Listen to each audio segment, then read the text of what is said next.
lagi dengan Miss Vera di sini. Semoga kalian gak bosen ya lihat muka Miss. Oke, pada kesempatan kali ini kita akan masuk ke bab 1, yaitu perumusan dan penetapan Pancasila sebagai dasar negara. Sebelum kita masuk ke pembelajaran, kalian jangan lupa berdoa dulu ya sebelum pembelajaran. Oke, next. Nah, sebelum pembelajaran juga, kalian jangan lupa siapkan buku dan alat tulis kalian. Dan jangan lupa mencatat hal-hal yang penting dalam video ini, oke? Dan Miss harapkan kalian belajarnya harus tetap semangat ya, meskipun kita belajar online. Oke, kita akan masuk ke pembahasan kita. Pembahasan kali ini Miss akan ngebahas tentang sejarah perumusan dan penetapan Pancasila sebagai dasar negara. Sebelum Miss lanjut, Miss mau kalian menyebutkan butir-butir isi dari Pancasila. Oke, kan kita mulai ya. Pancasila. 1, 2, 3, 4,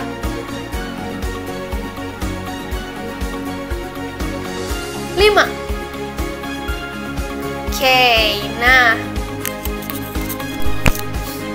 ayo, siapa yang masih belum hafal isi dari Pancasila? Atau ada yang salah-salah sedikit? Ayo, siapa? Jangan kalian ngaku sebagai orang Indonesia kalau misalnya kalian belum hafal isi dari Pancasila. Jangan ngaku jadi orang Indonesia kalau kalian itu belum pernah melihat lambang Garuda Pancasila. Kenapa tidak? Karena Garuda Pancasila itu selalu terpampang di ruangan kelas, di seragam timnas, bahkan sampai di uang yang kalian pakai untuk beli tahu bulat aja itu pasti ada burung Garuda Pancasilanya. Nah, karena sosoknya yang gagah itu, Garuda Pancasila itu menjadi lambang negara kita. Oke, next ya. Nah, tapi kalian tahu nggak sih gimana bisa ada Pancasila di negara kita? Nah, kalau misalnya kalian belum tahu, akan Miss bahas pada kesempatan kali ini.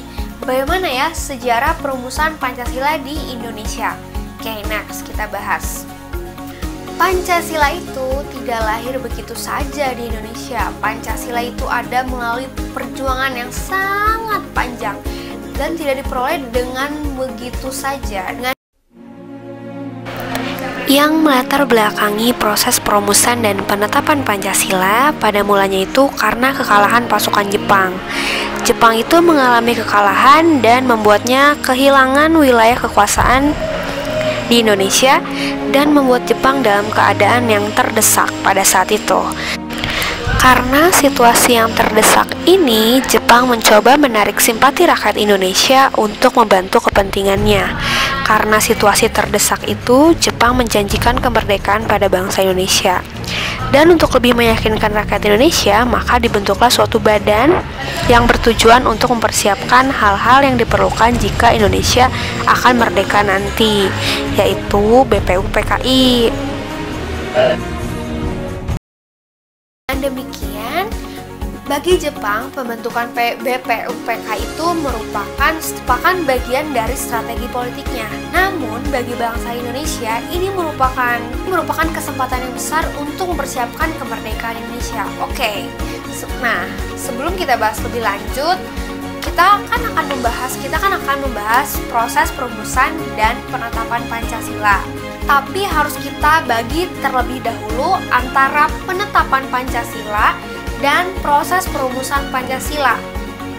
Proses perumusan Pancasila itu ditangani oleh BPUPKI dan proses penetapan Pancasila itu dilakukan oleh PPKI. Oke, mengerti ya sampai sini?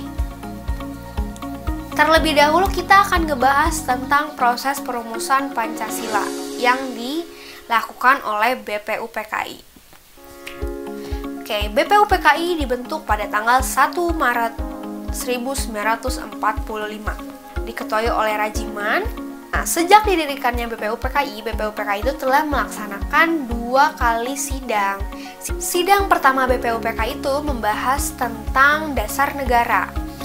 Pada saat itu, saat menjelang kemerdekaan, negara Indonesia itu belum memiliki dasar negara. Nah, pada sidang 1 BPUPK ini, tokohnya itu ada tokoh yang merumuskan dasar negara itu ada Muhammad Yamin, Supomo, dan Soekarno. Ada 3 tokoh.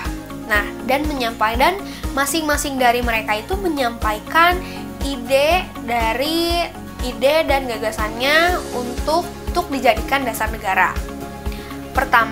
Yang pertama itu dari Muhammad Yamin, yaitu sebagai berikut.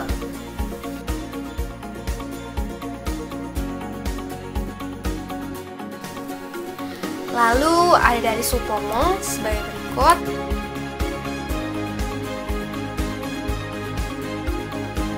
Dan ada dari Soekarno sebagai berikut.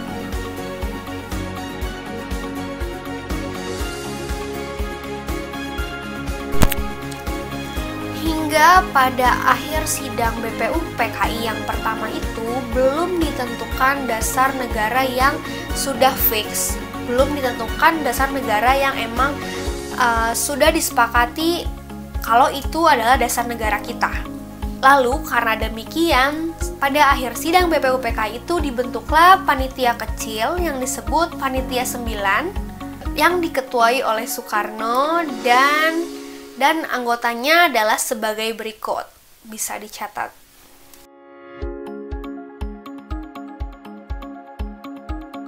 Setelah dibentuk Panitia 9, lalu diadakanlah rapat di kediaman Soekarno di Jalan Pegangsaan Timur nomor 56 Jakarta pada tanggal 22 Juni tahun 1945.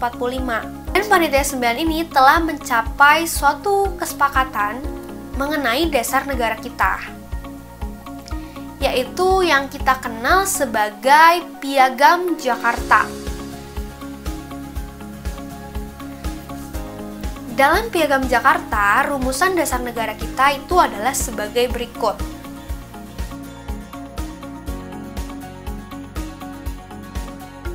Setelah berakhirnya sidang pertama BPUPKI, lanjut ke sidang kedua BPUPKI, yaitu pada tanggal 10 Juli hingga 17 Juli 1945. Pada tanggal 14 Juli diadakanlah rapat dan Soekarno menyampaikan hasil kerja Panitia 9 dan disepakati usulan Panitia 9 itu dijadikan sebagai dasar negara kita. Nah, pada sidang ke-1 BPUPKI dan sidang kedua BPUPKI itu merupakan proses perumusan Pancasila. Di negara kita. Lalu kita sekarang akan membahas tentang penetapan Pancasila. Setelah kita membahas tadi bagaimana proses perumusan Pancasila, kita sekarang akan membahas tentang penetapan Pancasila. Oke. Setelah menyelesaikan tugasnya, BPUPKI pada sidang ke-1 dan sidang kedua itu, lalu berakhirlah tugas BPUPKI dan BPUPKI itu dibubarkan pada tanggal 7 Agustus 1945 dan digantikan oleh PPKI. PPKI ini diketuai oleh Soekarno dan Muhammad Hatta sebagai wakil ketuanya. Yang beranggotakan 21 orang, tapi 21 orang ini udah sama mereka ya, udah dihitung sama Soekarno dan Muhammad Hatta. Lalu tanpa sepengetahuan Jepang bertambah lagi 6 anggota sehingga menjadi 27 anggota. Dan semua anggota dari PPK ini merupakan asli orang Indonesia semua. Lalu selanjutnya Jepang menyatakan kekalahannya kepada Sekutu pada tanggal 14 Agustus 1945. Hal ini ditandai dengan dibomnya 2 kota besar di Jepang. Pertama itu kota Hiroshima yang dibom pada tanggal 6 Agustus tahun 1945 dan kota Nagasaki yang dibom pada tanggal 9 Agustus tahun 1945. Dan hal ini menjadikan rakyat Indonesia itu menggebu-gebu menginginkan kemerdekaan Indonesia itu agar secepatnya dilakukan. Dan menjelang kemerdekaan, ternyata Muhammad Hatta itu menerima pesan dari para tokoh-tokoh yang ada di timur terhadap bagian dari kalimat yang ada dalam Piagam Jakarta yang berbunyi pada sila pertama, yaitu ketuhanan dengan kewajiban menjalankan syariat Islam bagi pemeluk-pemeluknya. Karena dirasa kalimat ini menyatakan bahwa negara Indonesia adalah negara agama. Padahal kan negara Indonesia adalah negara beragama. Karena ada beberapa agama yang ada di Indonesia dan bukan hanya agama Islam saja. Lalu selanjutnya Muhammad Hatta itu mengajak Ki Bagus, Kiai Haji Wahid Hasyim, lalu Mr. Kasman, lalu Mr. Tuku mengadakan suatu rapat pendahuluan sebelum dimulainya sidang PPKI. Lalu tercapailah hasilnya dengan menggantikan bunyi kalimat yang ada di Piagam Jakarta, yaitu bunyi kalimatnya yang sebagai berikut, diganti menjadi ketuhanan yang Maha Esa, yang artinya bahwa bangsa Indonesia itu menjunjung tinggi toleransi. Kemudian setelah kemerdekaan, keesokan harinya PPKI itu melaksanakan sidang, yaitu pada tanggal 18 Agustus 1945, dan yang di dalamnya menyatakan perubahan Piagam Jakarta. Dan hasil sidang ini mengesahkan Pancasila sebagai dasar negara kita. Dan rumusannya tersebut ada dalam pembukaan Undang-Undang Dasar pada alinea keempat. Dan jadilah Pancasila itu sebagai dasar negara kita dengan bunyi Pancasila yang tadi di awal sudah kita bacakan ya, atau sebagai berikut. Dan ditetapkanlah 18 Agustus itu menjadi hari penetapan Pancasila sebagai dasar negara kita. Lalu ada pula hasil sidang yang lain dalam sidang PPKI, yaitu adalah sebagai berikut.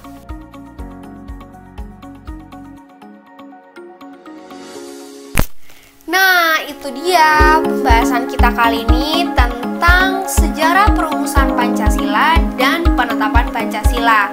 Untuk kalian yang masih bingung dan ada hal-hal yang ingin kalian tanyakan, kalian boleh siapkan pertanyaannya dan nanti kita akan bahas.